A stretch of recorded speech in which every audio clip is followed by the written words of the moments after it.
Hey, didn't see you there. Let's look at the Hakkin Krew versus Tuskboss. Look at this great art by Argyle Alligator. Way to go. But first, I would like to thank all my patrons, Matt Miner, Jason Uritsu, and Carl Suritik in particular. These are my Mega Boss patrons, but thanks to everybody else as well.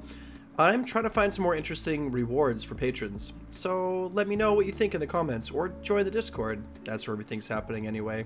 Thanks to Baron of Dice for supporting the channel. Use code MDG at checkout to save 5% off your order. They have some pretty sick dice, not gonna lie. And Baron, of course, for donating art for the channel. What a guy.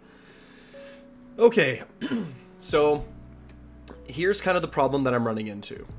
So I played my Iron Jaws list yesterday. It was fantastic, having a great time. It's essentially, the way that I'm playing it anyway, is a magic castle.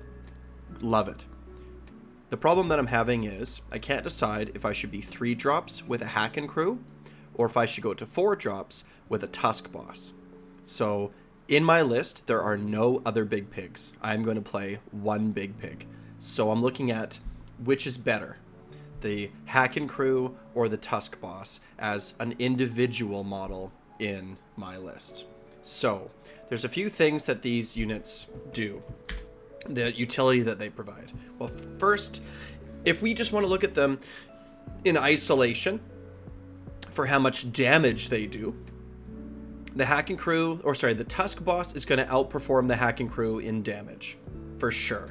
I think the big difference between them comes with the actual hero weapons. I think that the tusks from the the tusks are the same, right? 5, 2, 2, 2, right? 5, 4, 2, 2, 2, and then tusks 5, 4, 2, 2, 2. So the huge damage ability is going to be the same, but so the way the momentum affects everything, the big difference is going to be with the actual rider on the top, right? So the orc chop on the top is 4, 4, 3, 1, 2, and the Tuskboss is 7 attacks, 4, 3, 1, 2. So it's 3 additional attacks, and it's the second best attack that it has, right? These choppas versus the pig hacka. So that's where the damage difference is going to come, is from these few little different from the actual orc on top attack. So the Hakkin Krew, and it does a little bit less damage to the Tuskboss. Against a 4-up save, it looks like it's doing about 2 less damage, but the damage per point is actually quite a bit higher on the Tuskboss. So the Tuskboss, for 10 extra points, does out-damage the Hakkin Krew. So, and the way that they both generate momentum is a little bit different. The Hakkin Krew has the Carve a Path ability. What Carve a Path does is, in your hero phase, you're able to essentially retreat for free, deal 2-up D3 mortals, and then you're able to charge again. So you're able to generate 1 more momentum from that charge on your turn, every turn, which essentially negates the loss of momentum over time.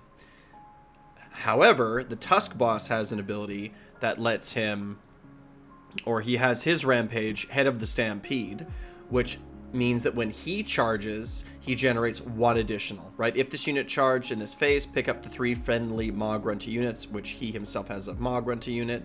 It doesn't say other, it says 3 friendly, so he can choose himself. Wholly within 12, well, he's only wholly within 12 of himself all the time.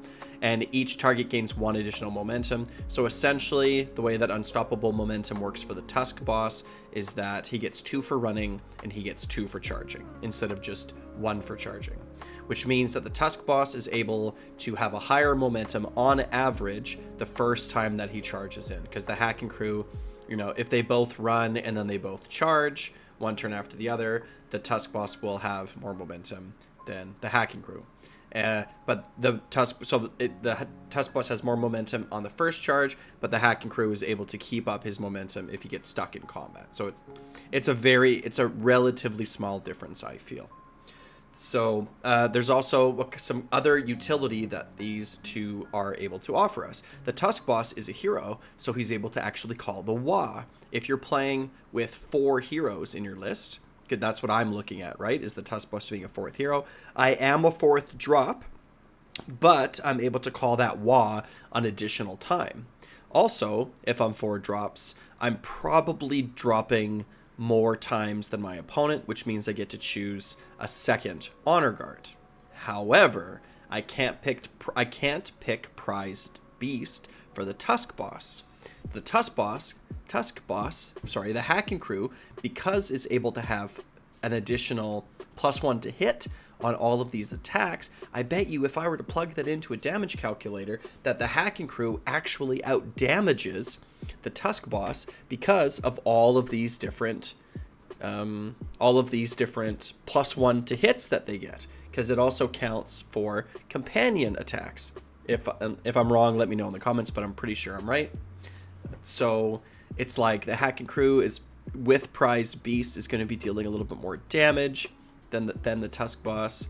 Overall, it's going to be more mobile, right? Because we have carve a path, so he's going to be able to like get into combat and then jump behind enemy lines and get into enemies a lot more easily.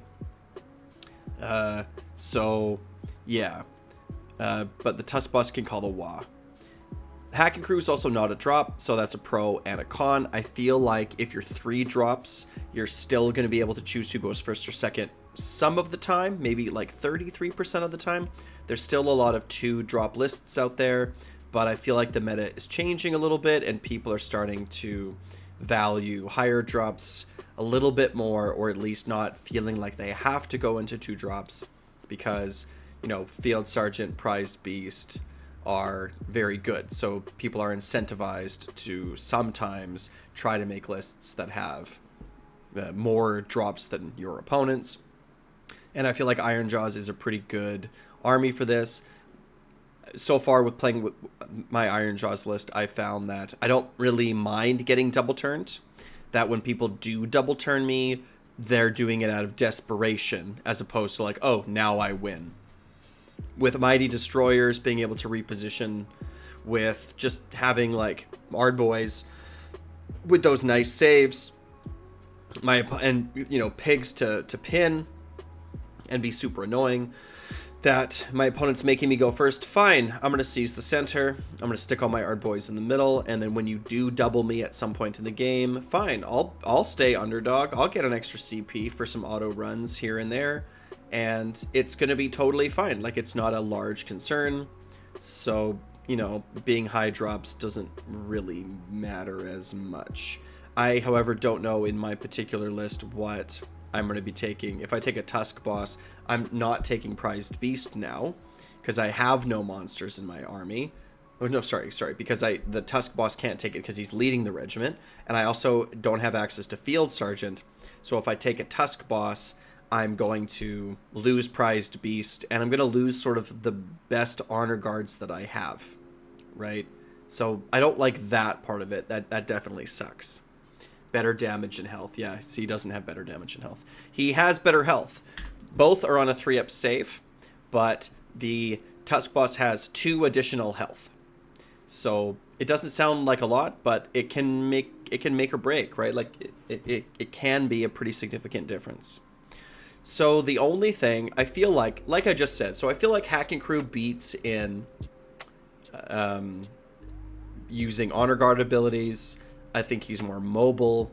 I think that if he has Prized Beast, he's actually going to deal more damage. I think that he's able to sustain his momentum over the course of the game, while the Tuskboss is going to be better when he first charges in. If you're carving a path and running amok, I feel like you're going to be able to keep it up a little bit better on the Hakkin Krew. So what does the Tuskboss really offer in my list? Well, what he does offer is Trophy Skull. And shout out to Aaron Newbaum. He is firmly in the camp that you should definitely take the Tuskboss, because having a control score 15 unit that can run around the battlefield and try to take objectives away from your opponent has a lot of value to it, and I can understand that. I feel like having a Tuskboss with 15 control and throwing it at my opponent and taking objectives more aggressively is strong and has a lot of value. So the question then really becomes, what are we using our big pig for? If you want to have a big pig that's going to be able to jump behind your opponent and try to like flank around the outside, get in behind your opponent to kill their squishy heroes, which is something that Ironjawz struggled to do. Even with our teleport, we're not able to really get in behind our opponent. It's more of like a jump up into the middle or reposition sort of teleport. So, but the Tuskboss has way more play over primary objectives. He's not so much of an assassin as he is a strategic piece to take back objectives or to take objectives. So if he's a big hammer that you want to throw into the center or up along a flank and take an objective from an opponent, the Tuskboss definitely does a better job of that. So I don't know, which is better? If you're only going to play one big pig, do you play like a prized beast Hakkin Krew with 3 drops? Or do you play a trophy skull 4-drop Tuskboss list? That's where I'm stuck. I can't decide. I'm going to play games with both. Let me know what you think in the comments below. Like, subscribe. Wow.